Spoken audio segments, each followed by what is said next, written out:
नमस्कार। सोच के देखिए, एक क्राइम हुआ है। अब सवाल ये है कि क्या उसमें शामिल हर इंसान बराबर का दोषी है? इसी सवाल का जवाब आज हम ढूंढेंगे भारतीय न्याय संहिता की धारा 3 में। ये सेक्शन हमें समझाएगा कि दोष यानी ब्लेम आखिर तय कैसे किया जाता है। एक सिंपल सा सवाल है। मान लीजिए एक बैंक रॉबरी हुई।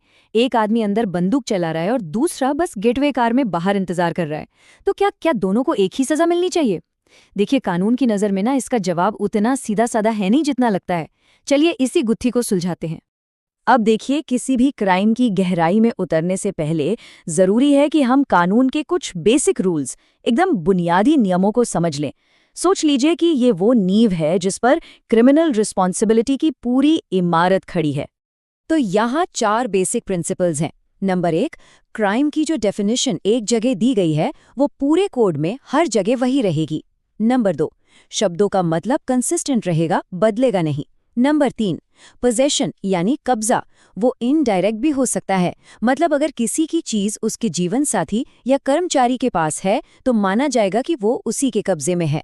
और चौथा, जो कि बहुत ही इंपॉर्टेंट है, वो है इलीगल ओमिशन का कॉन्सेप्ट। इसका सीधा सा मतलब है, जब आपकी लीगल ड्यूटी कुछ करने की है और आप जानबूझकर वो नहीं करते तो आपका ना करना भी एक एक्ट या कृत्य माना जाएगा। जैसे एक डॉक्टर का पेशेंट को इलाज ना देना।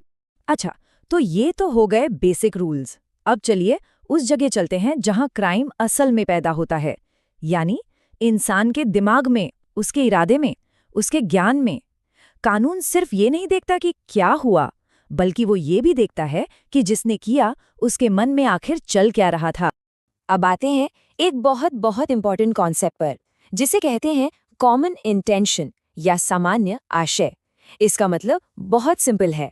क्राइम करने से पहले सभी क्रिमिनल्स के बीच एक मीटिंग ऑफ माइंड्स हुई, एक शेयर्ड प्लान था। मान लीजिए 4 दोस्त मिलकर प्लान बनाते हैं कि बैंक लूटना है। बस यही है उनका कॉमन इंटेंशन। तो कानून इस कॉमन इंटेंशन को साबित कैसे करता है?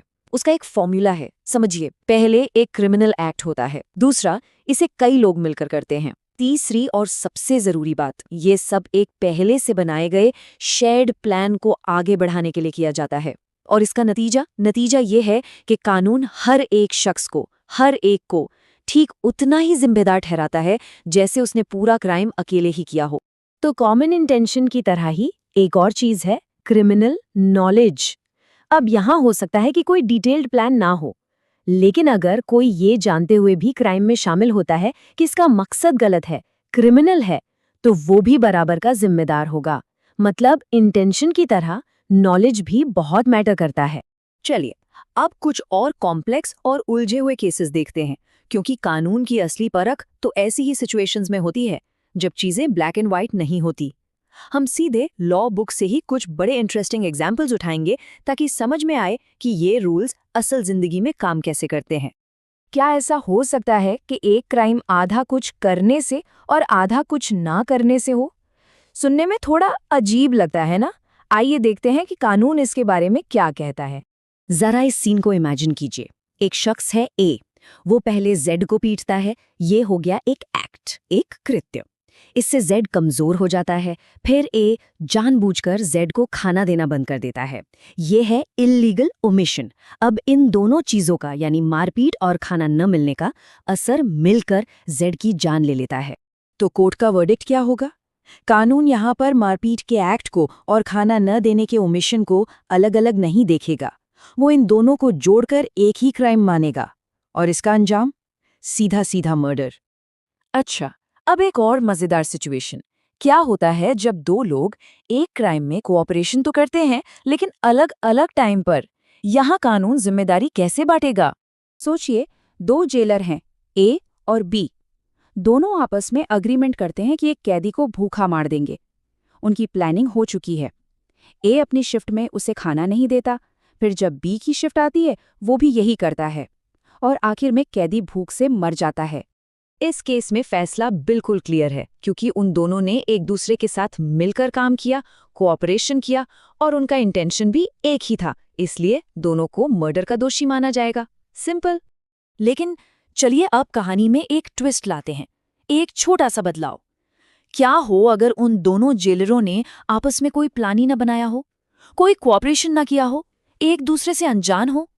ये बदलाव बहुत छोटा लगता है, लेकिन इसका असर बहुत बड़ा है। और ये फर्क देखना बहुत जरूरी है। जो पहला जेलर है उसे सिर्फ अटेम्प्ट टू मर्डर का दोषी माना जाएगा। क्यों? क्योंकि उसके एक्ट से कैदी सिर्फ कमजोर हुआ, उसकी मौत नहीं हुई। लेकिन जो दूसरा जेलर है वो मर्डर का दोषी है, क्योंकि उसके खाना न देने से आखिरकार मौत हुई। देखा, कोऑपरेशन के बिना हर कोई सिर्फ अपने किए काम के नतीजे के लिए जिम्मेदार है। अब हम आते हैं सबसे कॉम्प्लेक्स, सबसे पेचीदा सिचुएशन पर। एक ही इंसिडेंट, लेकिन उसमें शामिल लोगों के लिए अलग अलग क्राइम्स। ये कैसे हो सकता है भला? चलिए देखते हैं। सीन कुछ ऐसा है, एक झगड़ा हो रहा है जो काफी बढ़ गया है। ए बी को इतना बुरा भला कहता है, इतना उकसाता है कि बी का गुस्सा 7वें आसमान पर पहुंच जाता है। वो अपना आपा खो बैठता है। ठीक उसी वक्त वहां सी भी खड़ा है। सी की ए से पुरानी दुश्मनी है और सी को लगता है बस यही मौका है। अब जरा इस टेबल पर गौर कीजिए। बी, जिसने अचानक भयंकर गुस्से में आकर ए पर हमला किया, उसे कल्पेबल होमिसाइड यानी आपराधिक मानव वध का दोषी माना जाएगा। ये मर्डर से थोड़ा कम संगीन गुनाह है। लेकिन सी जिसने आराम से, ठंडे दिमाग से, बदला लेने के इरादे से बी की मदद की, उसे हथियार दिया, वो मर्डर का दोषी होगा। एक ही मौत, लेकिन दो बिल्कुल अलग अलग अपराध। और वजह, दोनों के इरादों में जमीन आसमान का फर्क था। तो यहाँ से सबसे इम्पॉर्टेंट पॉइंट क्या निकल कर आता है? पॉइंट ये है कि कानून सिर्फ इंसिडेंट को नहीं देखता, वो हर एक इंसान के दिमाग के अंदर झांकता है कि उसका इंटेंशन क्या था, उसकी मन की हालत यानी स्टेट ऑफ माइंड क्या थी।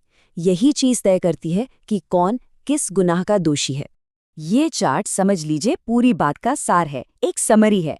हाँ, फाइनल रिजल्ट मैटर करता है, बिल्कुल, हर इंसान का अपना एक्शन भी मैटर करता है, लेकिन कानून जो सबसे ज्यादा वेटेज, सबसे ज्यादा महत्व देता है, वो है इंडिविजुअल इंटेंशन और नॉलेज को।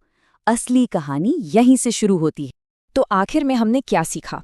हमने ये जाना कि कानून ब्लेम तय करने के लिए एक बहुत ही फाइन ट्यून्ड, एक बहुत ही बारीक तराजू का इस्तेमाल करता है।